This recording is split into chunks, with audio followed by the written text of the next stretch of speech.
guys? Welcome to the Wholesale Nation Podcast. I'm Undrea King. And I'm Andy Speed. And again, welcome to the show, guys. If this is your first time listening in, of course, this is the podcast where we teach you all the nuggets and all the tips and tricks that you need to get started in wholesaling. Also, if you didn't know it, we own a wholesaling business, right? So Drayco Properties, we're a nationwide wholesale company. So if you have properties that you're looking to move, contact us at offers@draycoproperties.com.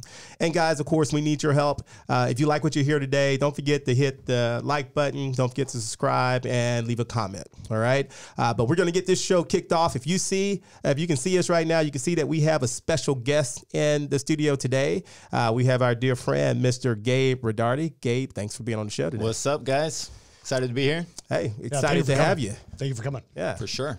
So Gabe's here in the Houston market. We've known each other for probably four years or so. Something like that, yeah. We met through a mastermind. So Correct. I guess we had some connections together. We ended up meeting, I guess, at Fuddruckers for our first meeting. That's the first time I met you, Gabe. Where we wait, what? I say, watch your mouth. Did I call it Fuddfucker? My grandmother calls it that. She's from Greece. But no. So we met. That's the first time that I met you, and we actually went round table, gave kind of a background for each of us. Those of us that didn't know each other at the time, and man, I was a year in the business at the time, so we were. I think you may have been pretty new in the business. Fairly, fairly. Yeah, and I think we actually met maybe a little bit before that. It was the same time I met Eric also. I had a deal in a little small town, Willis. Had a little small town, had a little old lady, didn't know what she wanted to do with the house, and I didn't know what to do. I didn't have any buyers, didn't know how to help her. She was kind of high on her note, but she needed to sell it, couldn't take care of it. She was on fixed income. And so, Gabe, you showed up off a blast, and we were trying to do, I guess, a sub 2. I didn't even know I think you mentioned the word sub 2, and I went and Googled it. So, sub 2, oh yeah, we can do one of those. And Googling, what the hell is a sub 2? And of course, I couldn't figure it out because it didn't make sense because I was putting in, what I thought it meant was totally off. Yeah. But yeah, you were able to, look at that property with me, and that's when we first met. Yeah, for sure. Yeah. Cool. So the important piece in all this is, we all came into the business relatively close in timing, and you link up. You need to link up with people that are where you're at, where you want to be. We share resources. We're still on a chat group, the same chat group actually, together. And I don't, you and I aren't as active as we used to be, but the conversations it's a bunch of guys in a room, right? And so there will be side conversations, et cetera. But it's always a great place to share resources, ideas. Absolutely. If you need to, pull somebody to the side and get uplifted a little bit or maybe challenged, et cetera. Yeah.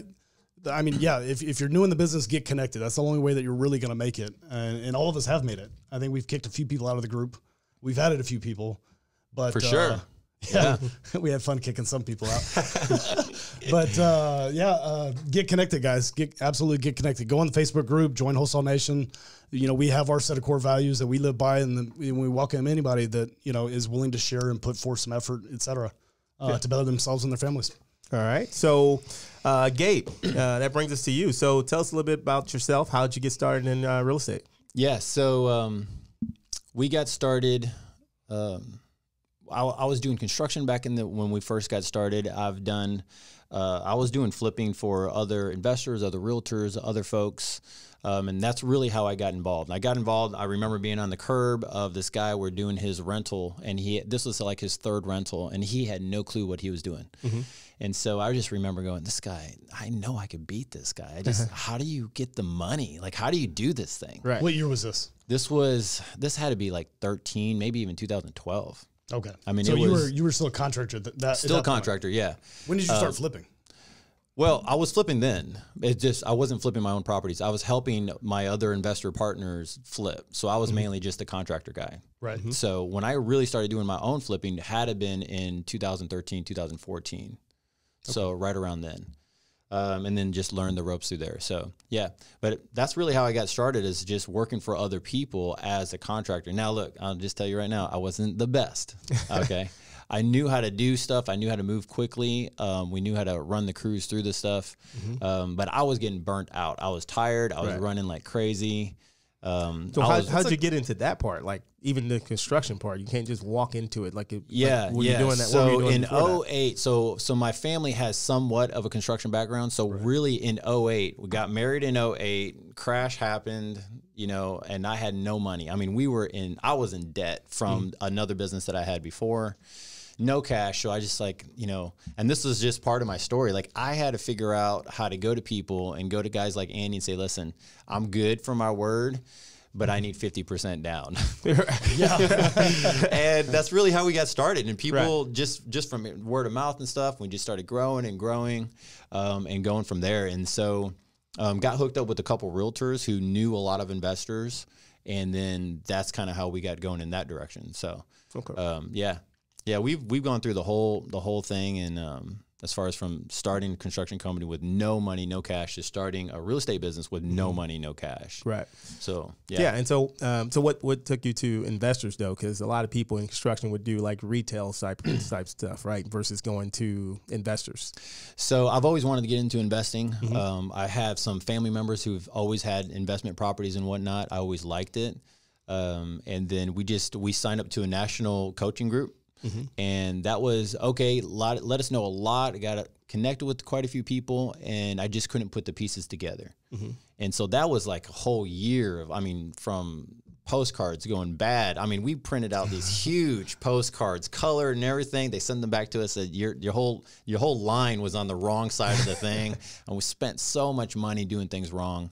And so that's really how we got started. I've always wanted to be involved in the real estate side. I was just really hesitant. Yeah. All right, good. There's a lot in there. There's so much in there. Like all three of us, right? And I know you personally, so I'm speaking some to what I know about you. Yeah. I think as a society, maybe we've lost the learn to earn. Like we want to jump straight to this earning piece and not willing to do the learning aspect. You did that as a contractor. I'm sure you learned a lot, as a contractor, about a house, how it works, how the business works, and you weren't afraid to pay your time, if you will. Right. So you did the same in the gym industry. Yeah. You know, I did the same in supply chain.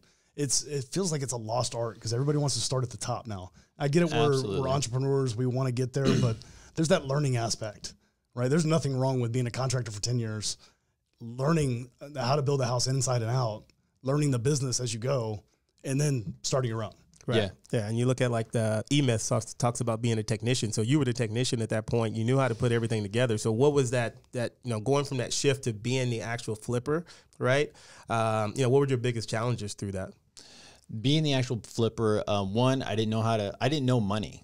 Like I didn't know leveraging. I didn't know financing or none of that. Like I literally had to have someone help me explain points and interest rates and all of those details of stuff. I mean, you could buy a house, but you coaching, or was that a mentor? That was just a friend of mine who is, we partnered up on a couple of deals in the very beginning, but just a friend of mine from church. Yeah. And I'm like, hey, you're really good at this stuff. Explain this stuff to me and break it down. And so I wasn't afraid to ask for help in those ways. The only thing I wish I could go back on during that time would be to ask better questions to more qualified people. Just really go after it in a different way. And so that process looked like me flipping other people's houses, and some of them, you guys know, some of the local investors that are around, we were doing some of those, and I was still the technician manager. And I was like, man, for me to change, I need more time. And I didn't really understand that, but really, as part of my story is that I ran out of time. All right. So I had to figure out how to get the audibles in my head somehow while I'm working, listen to podcasts while we were working, and so the big shift happened. So I don't know what book I listened to or what podcast I listened to, but I would always go and look at people who would, you want to look at the guy who had 24-hour fitness 20 years from now, and what is he doing? What is his lifestyle like? What does he look like? What is he doing right now at 55, 60 years old? And that's how I would pick up guys at the construction shop. So if I went to, or the lumber yards, if I went to Home Depot, Lowe's, wherever, I would just sit there and wait for somebody good. I have a really good crew now because I did that at a gas station with the taqueria attached. I'm like, that guy, I want him. And sure enough, he's running on, I got to go check up on a property right now. He's running one right now because I met him at a gas station. And so that's just a quick tip for all those who are flippers who want to do flipping. You're not going to find them you might find them on Facebook now, but whenever I was going, you waited at Home Depot and you waited at Lowe's and you wanted to check and look. So what ended up happening for me, why are you laughing? How many times have you put an ad in Las Vesta? Yeah. So what ended up happening for me was I saw guys start coming through, and then I noticed like something just switched for me, because I'm like, okay, I've hired those type of people before. I've hired these type of people before. I want to be like a guy like that.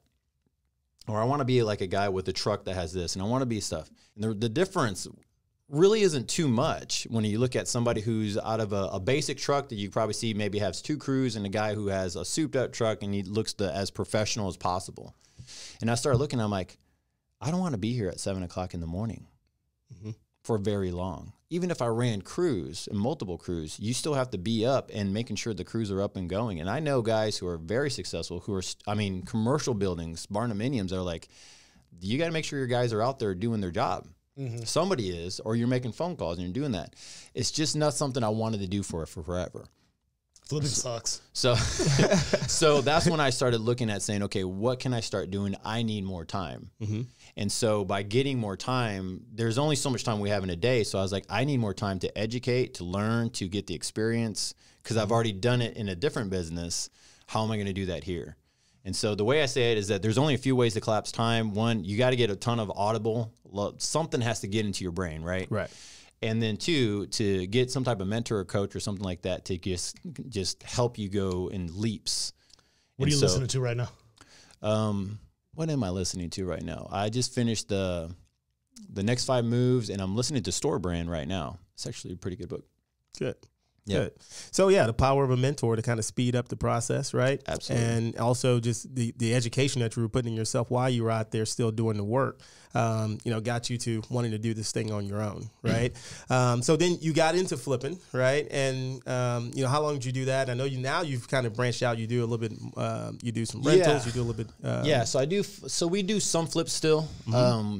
We do a lot of wholesaling right now. I mean, the market's really good for wholesaling in the Houston metro. If you're listening, so explain wholesaling, because some of our listeners might not understand that. Wholesaling for me is a little different for some others. Some others, wholesaling might be just grabbing the property. They buy it from the seller. Maybe it's pretty deep, and they know they can make some good money on it, but they don't want to do countertops, backsplash, kitchen, sinks, all those things, bathrooms, all that. They don't want to do the full rehab. So what you could do is that you could purchase the property from the seller, maybe do a clean out, maybe do a couple things that just makes it appealing for someone to come through. There's kind of a small process that I have to do that. And then we just put it out there on the market, or you put it out there to those who would buy it at more of a retail value. Right. So at that point, you're going straight to the person that's going to live in the property and can pay the highest value for it at that point. Right. That's where you take the edge off. Right. You take the edge off. So you're not necessarily looking at an end buyer. Well, the end buyer isn't necessarily retail. They're going to live into it. The end buyer could be somebody who's doing, it could be a landlord, rental property coming in. We got one right now that's probably a rental property. And on this one, I've dropped probably close to $7,000 on this one. And I'll probably, if it's the way that we think it's going to be, I might walk away with 110. Yeah, you're playing with people's perceptions. Correct. A house full of crap looks bad. And a lot of times, actually, it looks worse when you take all the stuff out. You're like, dang, it's a lot worse. You should have left it in. But people aren't as scared. Like, if you fix the foundation, do you do any, the major 4 foundation, roof, plumbing, AC when you do it? We don't touch a lot of foundation whenever we do stuff like that. What we do AC, electrical panels, really easy to do, by the way, guys. I mean, you're spending maybe $1,200, $1,500 for something that would scare everybody if no one wants to buy a house that might burn down, right? And that's one of the key things is electrical panel. AC unit, especially in Texas, Houston area, it's in the wintertime, maybe not as much, but in the summertime, people freak of going, okay, it's hot in here. Why not the foundation though, man? Because that's as an investor in Houston, our biggest advantage buying a flip would be the foundation. We can get piers done. I didn't know it, but my ex-father-in-law just got piers done on my ex-wife's rental, and they didn't call me. And I'm like, why would you not call me? They paid $450 a pier. Wow. So every piling, yeah, and $450. It was 14 of them. I'm like, why did I could have got that done for 145? Jeez. Like, why would you not call me? We on do that? some foundation stuff. We just don't do a lot of foundation stuff. I don't typically run into a lot of houses with foundation. Now, if they're you're on on the pier north and side. beam, You're on the north side. if you're on pier and beam and stuff, that's really easy to fix. Right. So most of So you would those, shim pier and beam, Yeah. for your hotels. yeah. I would too. Yeah. It's just the perception. I mean, it's so cheap for you or I to shim Absolutely. a house. Yeah. Versus We got one right now that might have a lot of hairline stuff, and I don't want to touch the foundation. I don't want to even mess with it because Yeah. it's so slim that someone else can go in and do that, and it's really not that big of a deal. But that's basically our process, and there's a couple things to do, like a couple quick tips that, like, there are some products that are on the shelf at Home Depot with the 5-gallon pump spray, and you'll be surprised that stuff in a pump spray. You send a guy out there, just spray everything. We spray the walls, we spray the latrines, we spray everything in the house, we spray the exterior of the house. It gets rid of every odor, dander, everything that you could think of. And that right there, someone goes, you don't want someone to walk into your house and just get punched in the face with, like, whatever that smell is, right? I love that smell. So I'll just sell whenever I'm buying it, not when I'm selling it. That means I'm getting a deal. You get rid of that smell, I don't feel a deal anymore. Right. And so what kind of markup do you see when you, from doing a hotel, right, versus wholesale? Like if you were to take that property, wholesale it, what would you think you would make on it versus wholesaling it? So that property, let's just say the one that I'm talking about right now, that one we put out there, and I think we could get 160, 165. Right now, we just had someone to offer us 230. Okay. So it makes sense. $7,000. Yeah, Right. so Nice. it's huge, and you know those don't happen all the time, guys, and that's one of the things like that. Those are home run deals, right? But it's an example of what can happen, Right.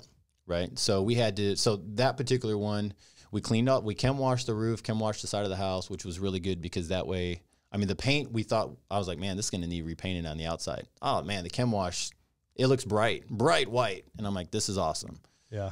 Then I was like, well, while you're out there, why don't you go ahead and do the driveway? Driveway looks pretty bad. You know, and all this is cheap stuff, right? And then the only thing that I had to spend a lot of money on was the AC unit. I knew that's going to be an issue. So again, you know, 7, maybe 8. Who cares? Even $10,000 at this point is okay. Right. So yeah. All right. Perfect. And so, what does your business look like now? So my business is multifaceted now. It's definitely grown a lot. So we run a couple things. So Vertical House Buyers is the house buying operation company. So we do wholesaling, rehabbing, flipping, wholesaling, all that type of stuff. That's really the active side of things. And then we have our hold company that holds properties. We have some multifamily stuff, and that's in there, some small multifamily, doors, some owner financing that's in there, some sub 2, and then rentals. So that's basically that, which is, if you don't know, I mean, that's a very wide range for what we do. For one entity. Yeah, as well. yeah. I mean, we're not a big shop at all. Right. When you said multifaceted, I just thought, well, that's because Mary Lou wears so many hats now. Yeah, Mary Lou is awesome. Yes. Yeah, Make we sure got to get that on camera. Yeah. And yeah, and I do actually, I want to talk about that. I want to talk about, like, one of the things that I admire most about you is your work-life balance and how you've integrated your family into your work. I think that is incredibly admirable. And if you guys if your business pulls you away from your family, you're doing something wrong. Your family may not be interested in it, in house flipping, etc. Right. They don't have to be, but they need to be a huge part of your life. And especially if you're an entrepreneur, you own your time. Like, there's no excuse to miss out on something, because you at the end of the day, yes, you have priorities, yes, you have obligations, but at the end of the day, you own your time. Correct. Yep. You know, so if you're missing prom because of your business, it's just because That's a big deal. Just because you're a jerk. It's Right. not. It's not because of your business. It's because you're a jerk. Yeah, this morning on the way out, my daughter, she's 9, so I was like, hey, listen, soccer's Saturday. You have a choice. We could either, and we have to go in different directions. My wife had to take the boys to a different field, which is 25 minutes away. So I was like, look, we could do date night, or we could do date day after soccer. So we have soccer, and then after that, you want to just hang out for however many hours, and we find something fun to do. We could change clothes. I mean, you're going to be kind of stinky. Like, just planned it out with her. Or we could do maybe Sunday night or later on, do something together. Yeah. Try to keep that stuff together. So But what do you, let's talk about your work life. Like, your kids are involved in your business. no balance. No. There's no balance. It's like they're fully integrated. It almost is like there's no balance. It all seems to be like one. Yeah, that's probably the hardest thing we do is to figure out how the family really does work, especially now that school's back into order. We're doing all the practices, and now we have 3 kids, and we have something going on every night of the week besides Sunday, I think. And so it's like you, right? Right. So, yeah, I hear Undrea's schedule and I get tired. well, every time I call him after hours, hey, man, what you doing? He's like, I'm on the way to practice, bro. Thought you just left practice. I did. Going to the And next you one. call him in the evening. It's like, what are you doing? Heading to practice. That was like, my first dude, practice. You've had 3 today already. How many practices? Like, I'm 7 how many days a week kids now. do you have? Yeah, 7 days a week. Yeah, so I kind of wish game day was on Sundays because that would help out a ton. So, you know what? Here's the thing: I came up from a more of an entrepreneur type background. I've been entrepreneur since I was 18 years old, and I wasn't like I was successful at everything. I just loved it. I loved to go. And I know where we are as far as like our culture is involved and work ethic and stuff like that. And I think that it's a big bonus to have people in our culture that not just know business, but they can learn leadership. Like my kids might not want to work for my business or even own a business, but I want them to be entrepreneurial at least to where they can have skills. For sure. something that can help them grow. So I don't really see vertical in our business as something that they're going to take over. They hint at it a little bit. Oh, they're so young. Right. I mean, Yeah, they don't know, they're but too young to choose. yeah, but the main thing is, hey, let me show you a couple things that what it just takes to work. And so I'll break down a whole process for them while I'm doing something. And that's probably the thing that takes the most time. But I'm building a legacy. I'm not just taking the phone call. Right. You know, so if I'm doing something, I'm like, hey, hold on a second. Let me finish up this thing. We get involved. We have a good conversation. I'm actually teaching them the process of like, hey, did you see me? Like there's a deal that I closed the other day. Aves was in the back seat, and I'm like, hey, did you hear how this went? And she's like, yeah, because it was on the truck, right? It was on speaker. Yeah. So she heard the whole conversation, and she's like, I don't understand why that person said this. Right. And I'm like, well, here, let me explain. And so, man, that's invaluable information. Yeah, they can't get that at school. They cannot get that anywhere else. And I'm like, okay. That life experience is important. Yeah, That's so awesome. that's the stuff that's really core to us is to make sure we call that go vertical. Like that's our phrase in our household is go vertical, take it to the limit. We're always pushing the limit at all times, even when we're dragging and stuff, even before we go to bed. And so that's just part of our lifestyle. Yeah. I can have a choice, and I've thought about this multiple times before. Like my choice could be, if I were to not care about those things, I know our business would be at a whole nother level, like whole nother level. Did you just call your wife and kids dead weight? Not at all. But what I've realized is that I've tried that, and it's just horrible. It's a horrible feeling when the day's up and you're realizing you left other stuff on the table that's going to last longer. So Yeah. Yeah. And it's cool because you live it. Like we're in Houston. We're friends. We've seen it firsthand. Like I can't go to your meetup without your daughter being there. And I've seen her over the years. Like as she's progressed into serving at the meetup, she's meeting people. She's acting like a hostess. Right. You know, asking if you need something. I mean, she's grown. And it's by example. You know, you guys are providing a great example for your kids, and it's something to admire. I've learned that I would go to other groups and not just meetups, but other conventions and other stuff. And I would ask somebody, I'd be like, how do you keep, like, because I'm a young dad, I got a baby girl, you know, this was 9 years ago now. And I'm like, how do you do that? And you're like, you involve them with everything that you do. So that way, one, you're not missing out on the opportunity, but two, that they can see you through that process. Right. And they're seeing you grow. So you're having a bad day. You're telling the kid, you're like, look, that wasn't good. It wasn't a good conversation. I think I just lost $10,000. And then they're going, and that, you know, iPad that you just cracked, the screen that you just cracked. I don't want to pay for that right now. You know, I'm like, you're having this is real life. Like, this is what happens. It's like, how old were you when you realized your parents were learning? As they go. Like, I thought they just knew everything. My dad doesn't know what the hell he's talking about. You know? And then you reach that point. So I kind of tell them that now, you know, because I figured out, and we have a couple good friends that actually helped me go through that process. They're like, hey, listen, tell them now you don't know what you're doing. That way they can see you process through it and go, okay, because I'm going to win. Like eventually I'm going to win whatever ends up happening. If I lose, I'm going to end up winning somehow. I'll figure a way out of it, right? Yeah. Well, they need to see how that works. They need to see, okay, he was losing and he figured out how to win. And that one thing didn't work out well, but he figured out how to make that happen. And that's the experience that we see in the people that we listen to these audibles about and other stuff. They have a lot of similar stories of saying, I had somebody teach me. right through these life situations. Right. And then I get jazzed up over this. Yeah, there's a lot in there. Because the the same speaks true to newer entrepreneurs or newer wholesalers, et cetera. They see these things and they don't see the scars, the years, the sweat, like, and we still experience it. We're not done yet. We're not there. Yeah. But it's a process, right? Yeah. And it's awesome that you get to share with your kids. And my daughter used to love going to houses when they looked crappy, and then when they were done, right?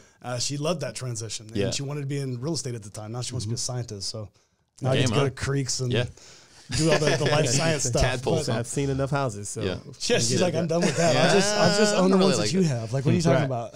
Right.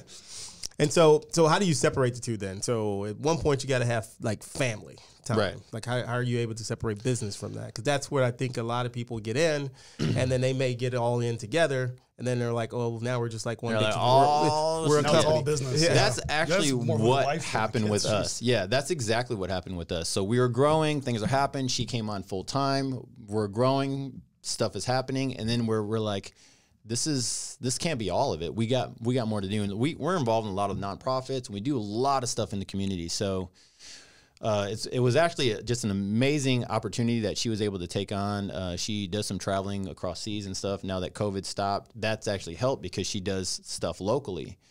And so so that's one of the things, you have to have another outlet, right? You can't just be all real estate all the time. You got to be able to find, you're saying you're doing more writing and other stuff, bike riding, not writing, journaling. But my wife, she's involved in these other things, and that helped out even more for our business to grow because it gave more room for me to see. I got a lot of holes without her. Whenever she's not around, there's missing steps that are happening. So it helped me to grow as an entrepreneur, saying, okay, I was relying a lot. This is actually 3 people's jobs. She's just really good at it. Right. And so it helped me to start filling that stuff in. What that ended up doing as far as family and schedule wise is it pushed me to learn how much weight I was really putting on her and how much weight I was putting on myself to really just accomplish everything. And so now we have just scheduling. Right. We have a phrase that I don't think a lot of people understand how important this is. We have a phrase in our house that says everything has a place. That's all I have to say nowadays. From young, all I have to say is everything has a place. And the boys know, my daughter knows, everyone knows. There's something that's not in its place right now. I need to go figure out what that is. I don't need to tell my kids and my family what's not in its place. The challenge is trying to figure it out. I have to like, what? How do you know what's in? I have to be 5 steps ahead of these guys are going, crap. You know, I don't have my stuff in my business or my organization, in my thoughts or in my family in its place also. And so it was something that I learned from some podcast somewhere where someone was just like, hey, we make hard things easy. I'm like, man, I really like that. Right. So we say that in business. We said we're like, look, this is hard, this is challenging. Let's just make it easy. Yeah. And that is, if you just do that one thing, you will be successful. If you can just go and say, if you could just say, this is freaking hard. I'm going to show people how this is easy. Right. Right. So we do that with our kids because they fall down all the time on different stuff and they have more challenges they have challenges. And so you're like, hey, look, what do we do when we fall down? We get back up. When things are hard, what do? We make things easy. Okay. Right. Everything has a place. Great. So that way, whenever it's time for me to go to work, like last night, I was editing video. I mean, it was late. I had training all day. So I missed out on a full day. Right. I thought I was going to be able to make up. I didn't have it. Yeah. So got dinner ready, did all this stuff, and I knew we had to close a couple of transactions and other stuff, and I'm like, I have to get back into the office. Like, I know I got to do this because tomorrow morning I knew I was going to be here. I was going to do some other stuff. So we just crushed it last night. I just went out and said, look, I'm going to make a coffee. This is what I'm going to do. Let the kids know. I have to do this. Why? We got soccer coming up.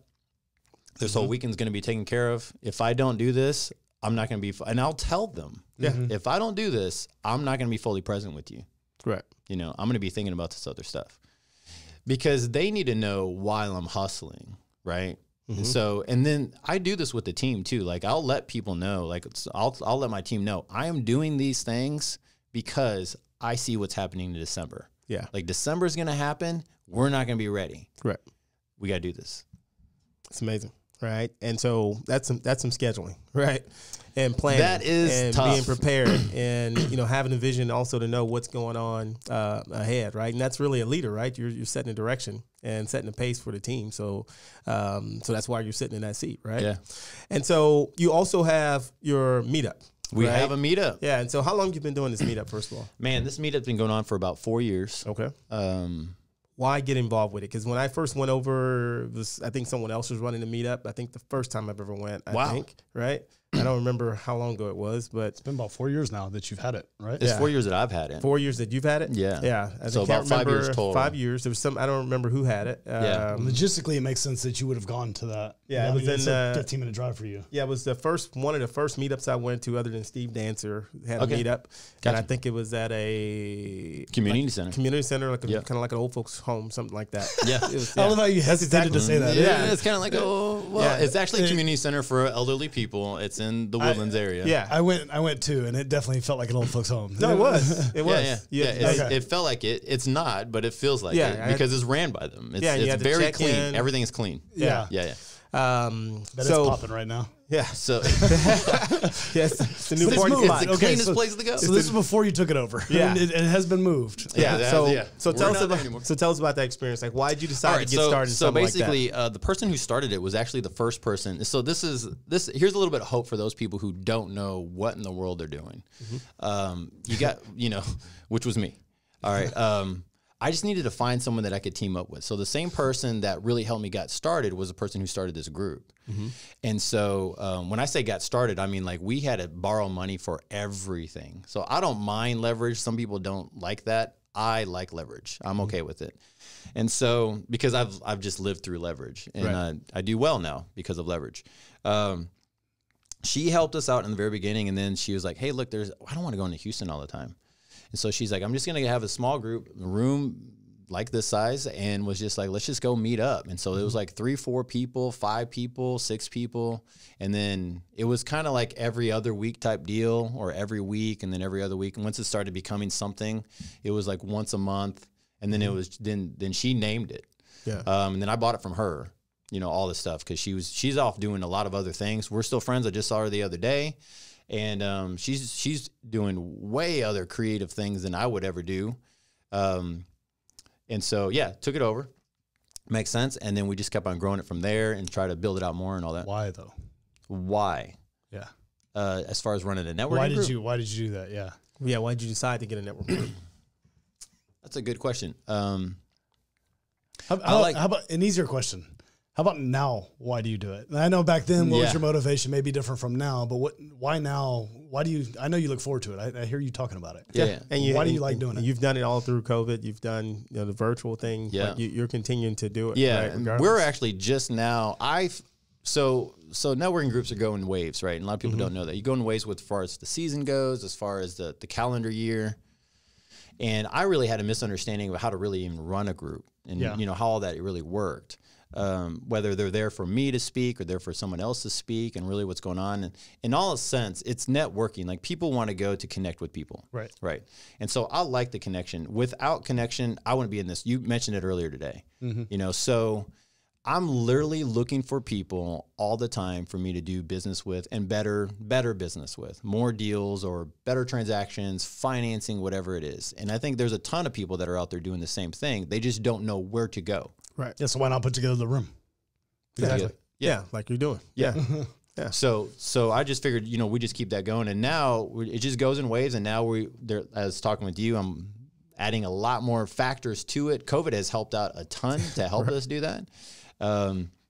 So that's exciting. So North Houston Real Estate Investors, for those who are in that general area, we do it once a month, second Monday of every month. We're doing something, and then we're starting to add more and more stuff to it. Right. And you guys been there 2-3 times, something like that? 2 times? Been there several times.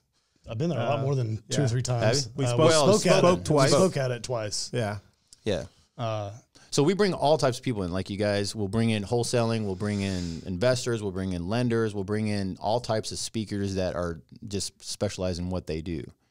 So we make a big deal about making sure. There's one time we had somebody that I brought in that just wasn't up to our standards. And from there on, I want to make sure that they're good, because I got the phone calls the next day of going, who was this guy that you had come speak? Right. You know, so yeah, we want to make sure it's good for everyone. I went to a meetup once. The guy got so wasted. The speaker, he could barely finish his sentence, and I'm just like, oh man, Like, this is rough. Nervous about speaking much. But yeah, I mean, it takes a lot of time, right, to put together something like that. So, you know, at the end of the day, you talk about giving back. At the end of the day, you're giving away free information, but I think it also makes you sharper. But like you said, you get the contacts, right? You're at the front of the room. So, you pay the cost of having to do all that extra work and putting it together, but at the end of the day, it probably ends up paying off. If it didn't, I mean, who cares, right? You probably got better. Yeah, I mean, my speaking ability, there's a different ability of sharpness that I have in the last 4 years that has totally changed things, you know. And so we're very broad. Like, my business kind of models the networking group in a sense, because I'm broad. I'm not one specific niche that I go to you guys for the wholesaling information, and you guys know that. So, because you guys are a 10 at that. And so because we're pretty broad, it helps me to get more diverse in what I want to do and make sure that I'm on track. When you do a great job of leveraging your circle, so you love leverage, you love the word leverage, you're a part of a number of different circles. And much like Undrea and like with the football team, right? So those guys are connections for us. We're at a restaurant in the Woodlands, and he's like, yeah. Owner comes over and says, "What's up?" Because it's like, yeah, you just connect with. You must people be Undrea King. Different circles. Well, you're in the soccer circle, the church circle. I mean, there's a lot that. You do well I didn't know this before though. I mean, that's one of so you had a couple questions for me earlier today, and I was just thinking, you know what? Although I'm still going to ask those questions. Okay. If it was the two for the podcast, we're going to ask those. So we'll get into that. Before we get into that, again, if you like what you hear, don't forget to hit the like button, leave us a comment, and we definitely appreciate that. So, Andy. I'm going to hit the one question. So you're going back to 2008-ish when you switched over to doing the investing and not necessarily just on the contractor side, right? So you're starting this business. Right. What's the one piece of advice that you would give yourself to help do whatever, smooth it out and increase whatever? I mean, I had a habit of overthinking the small stuff. I would overthink the small stuff on every area. I would think about the marketing. You know, now I can't even, I wouldn't be able to fathom the type of marketing we have to do now. Right. You know, but back then it was just very simple of like, put a postcard out. Right. And just the overthinking of every bit of that. And when I put that out there, how professional do I need to look in front of this seller? And do I need to look like this? And so everything took forever. Yeah. Oh man. So you and I understand, and it's been a while since I've had to feel this emotion, but the emotion of clicking the button, you're like, oh, I don't want to click that. But you're talking everything. Just I would just overthink things so much in that very beginning part, because I really didn't know anybody. I didn't really know much about networking groups or anything like that. Right. And so that part right there, and then if I can add to it, I would say I didn't understand the value of building relationships. I did not think, I thought there was just multiple different worlds as far as relationships. Like you had your friends, and then you had the people you went to church with, and you had I didn't know the power of connecting all of them together. So that's probably why I try to make it more of a strength now, because back then I realized that if you have more connections, you can get a lot more stuff done. I remember that transition with you. We had conversations around that several times. Probably a few years ago. Yeah. I heard an interesting quote today that I'd never heard before. I guess it's pretty common. You rub against enough people with money, some of it rubs off on you. Yeah. So if you remove the money equation from that, whatever it is, it really is the people that you hang out with the most that rubs off on you, and you rub off on them. Yeah. So you do need to be conscious of that. And to your point, it's absolutely helped your business. If you're intentional with who you're rubbing up against, but you're bringing them value. Like it's. I think one of the things that happened was I got shut down a lot, and I didn't know what the heck I was doing. You know, I was that new guy, and I'm not talking about new nowadays. New 7-8 years ago was a different type of new. Like a lot of stuff was still analog. Yeah, you didn't have YouTube. Yeah, so I mean, so it wasn't like nowadays. So that's okay. I'm new. That's actually a benefit. You know, no, it was like, who's this guy? He's trying to go. So I got shut down a lot in different type of conversations. I got one of my mentors today, and this just is a testimony of just pursue. I pursued him for 16 months straight, giving him my business plan through email. for every single month. Hiccups. This is what's happening here. This is what's happening here. This is what's happening here. Why didn't you just call him and ask if you work for him? I've tried that. I tried every avenue. He turned you away? Yeah. I tried it. I tried multiple avenues because honestly, the people that are at the level that I want to be at, they're like, I don't know who you are. I don't know how we're going to make it effort. You know how many times, and let's one of our core values in Wholesale Nation, I know you've been in the meetup many times, is be transparent. Right. You want to be very transparent for a minute? You go with that? Yeah. Okay. People that come up to you and just ask for the like leeches. Yeah, I mean, the last meetup that I went to of yours, and the guy wouldn't take my advice. Right. He kept asking over and over again. That, yeah, it pissed me off because it's like, why do you keep asking all these questions if I give you an answer and you just tell me I'm lying? Right. Like I have no reason to lie to you. Right? Marketing works. Totally, it does work. Like I'm trying not to be rude, but I mean, like he would not stop. What do you say? Like, it's like we, as a nation, we've lost the art, and I touched on it earlier, of trying to add value. Right. So you get hit up all the time before, after you meet up, and it's okay. Like you're doing it because you genuinely want to connect with people. You want to help people. Right. I do too. Yeah, you do. I do. Like, and I do it all the time. And it's just, sometimes it's frustrating because people come to you and they expect your time, but they don't offer anything of value. Like, you know, if I'm asking somebody, like if I go to Sean, I'm cutting him a $40,000 check. One, it's different for Sean, but right. But I mean, at least take him to lunch, and I'm not saying I want people to ask me to lunch, but there's some value that you're trying to bring. Hey, can I send you some leads and follow up on the process? You know what, man? I can tell you, one of the things that I would do is, and you're talking about for a newer person, or you're talking about just anybody. If you were a newer person, and this is something I just came up with like in the last couple weeks, was create a value list that you have something to bring. Mm-hmm. Like, I know these things because we hire VAs, and you know what I do with the VA? I'm like, I want to know all of your jobs, and I want to know exactly what you did. Yeah. And you know what? That's helped out so much because I'm like, I know where you are now. Yeah. You know, where before I want to do something like that. Mm-hmm. I would do that to somebody that would work here. I would ask them everything. I would take them out to lunch, say, hey, where'd you been before? What'd you do for this? We're in COVID time, so everything's virtual, right? Yeah. So you're not going to be meeting people all the time. So you have a couple shots to give, right? Yeah, you got to get their attention. Like, add value is the easiest way. So what do you have to do? So we call it, this is something that came up from outside of real estate, but we call it the gold I see in you. So if you're a teacher, okay, what do you have? You should have patience, hopefully, right? You should have some form of creative ability, right? Maybe not creative in financing, but some form of creative ability if you're a teacher to hold attention to folks, right? So you can start writing some of this stuff out and say, this is what I do. And then you just start seeing the gold that's in it, right? And you go, okay, I need to go back and grab that gold and I need to bring that stuff forward. What does that look like? We teach this at the networking group. Every single time I'm like, listen, there's people sitting down. So we'll have 85 people sitting in the room, and, you know, all of them are sitting down. You might have 15 people, 20 people networking, a lot of people sitting down. I'm like, guys, everyone stand up, and just tell people what you do for a living. It's okay. You don't have to tell them that you're the pro in real estate because you're not.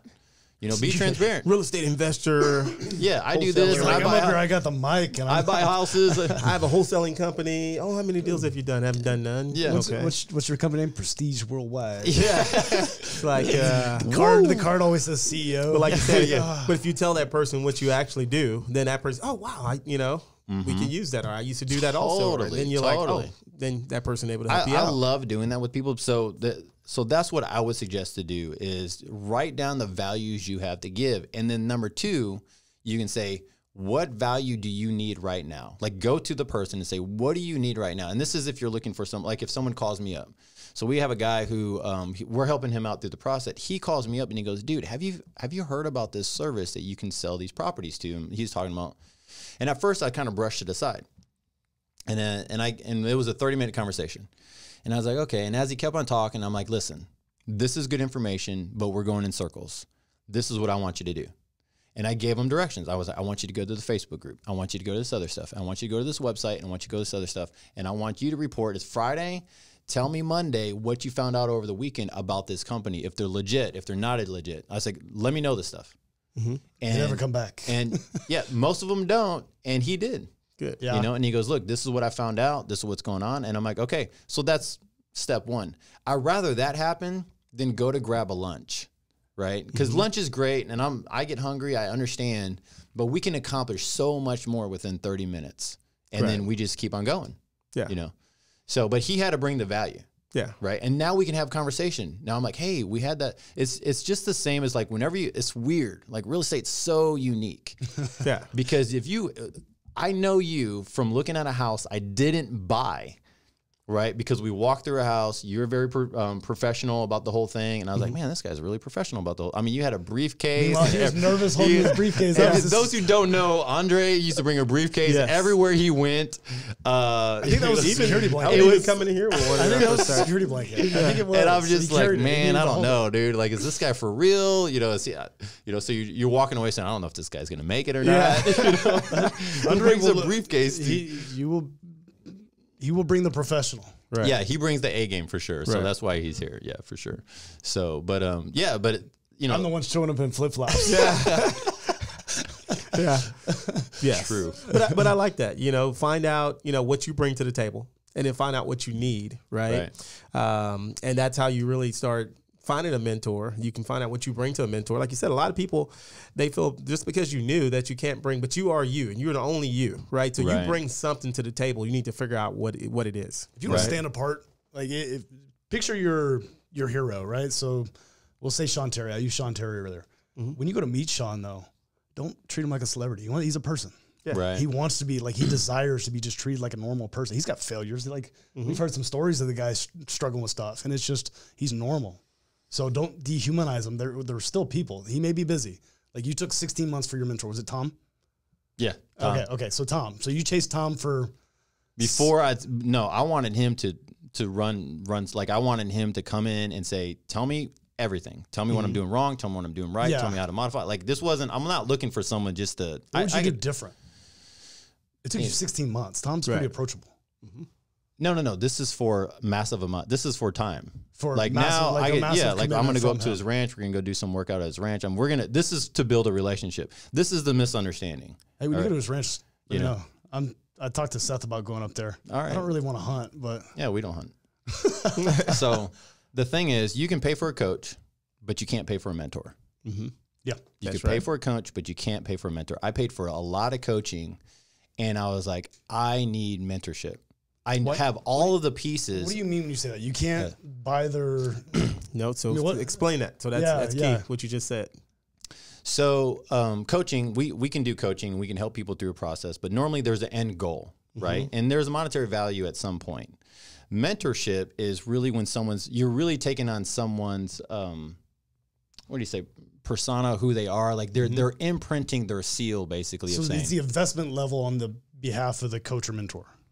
I think like he's invested in you at that point. There's definitely a different relationship. Yeah, I think the relationship changes at that point, right? You go from just being, don't want to be like, a transaction person, right? Yeah. You're paying someone to be the coach, so I'm obligated to make sure I give you good information, and then you graduate. But then you graduate to this. You guys are friends, right? You know, but he's still at a higher level. He's helping you, and you don't have to exchange money to make this happen, right? I don't exchange money. I don't exchange stuff. So that's a difference in a mentor. That is what I think the thing that has excelled me the most is taking the perspective you just said is like, don't dehumanize somebody, or what do you call it? What were you saying about? Yeah, dehumanize. Dehumanize. Like they're not superstars. They get it. They just want to make sure that whoever they pour into is good soil. Right. Like whatever they pour into is going to grow at some point. It might not be tomorrow. They get it. Right. But that you have the work ethic and the power and the other stuff behind you and the energy to make something happen. Mm-hmm. The other side is, I've noticed is like you mentioned to me a coaching program. Mm-hmm. I will probably never meet this guy. Yeah. Right.